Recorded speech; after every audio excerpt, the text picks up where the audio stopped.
আসসালামু আলাইকুম। আমি ফারদিন আহমেদ। তো আমি আজকে আপনাদের সাথে একটা বিষয় নিয়ে আলোচনা করব যে আমাদের অনেকের আঙ্গুরের বা গাছের ফুল ঝরে যাচ্ছে। এই সমস্যা কিন্তু শুধুমাত্র একটা কারণ নয়, এই সমস্যা অনেকগুলা কারণে হতে পারে। যদি আপনার গাছের গোড়ায় পর্যাপ্ত পানি না থাকে, যদি আপনার জিঙ্ক এবং বোরনের অভাব থাকে, যদি আপনার অনুখাদ্যের কোনো ঘাটতি থাকে, যদি আপনার শিকড় থেকে পর্যাপ্ত পানি না টানতে পারে, যদি আপনাদের গাছের যে যে যে সারগুলা দেওয়ার কথা সেগুলো আপনারা না দিয়ে থাকেন, সেক্ষেত্রেও ঝরে যেতে পারে। আবার অনেক সময় রোদের কারণে হিট স্ট্রোকে আপনাদের ফুলগুলা শুকিয়ে যেতে পারে বা পুড়ে যেতে পারে বা ঝরে যেতে পারে। তো এই সমস্যাগুলো সমাধানের ক্ষেত্রে আপনারা পর্যাপ্ত গাছের গোড়ায় পানি রাখুন এই সময়ে। আর অনেক গাছ আছে যেগুলোর স্বাস্থ্য ভালো না, যেমন ভ্যালেজের ক্ষেত্রে কিন্তু অনেকের ক্ষেত্রে দেখা যাচ্ছে আপনাদের গাছগুলা শুকিয়ে যাচ্ছে। প্রচুর পরিমাণে পানি দরকার হচ্ছে এই সময় গাছের।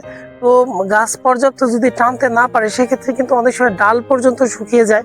তো আপনারা এই সময় গাছের রেগুলার খাদ্য এবং পানি দিতে থাকুন।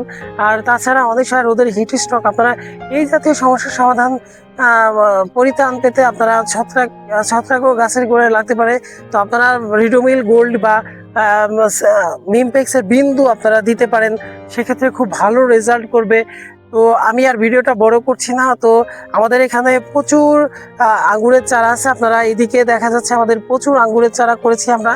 তো আপনারা আমাদের কাছ থেকে চারা নিতে পারেন না। তো আবার অনেকে পাইকারি আঙ্গুরের চারা খুঁজছেন, 1 বিঘা 2 বিঘা বা 5 বিঘার বাগান করতে যাচ্ছেন, তারা আমাদের সাথে স্ক্রিনে দেখানো নাম্বারে যোগাযোগ করতে পারেন।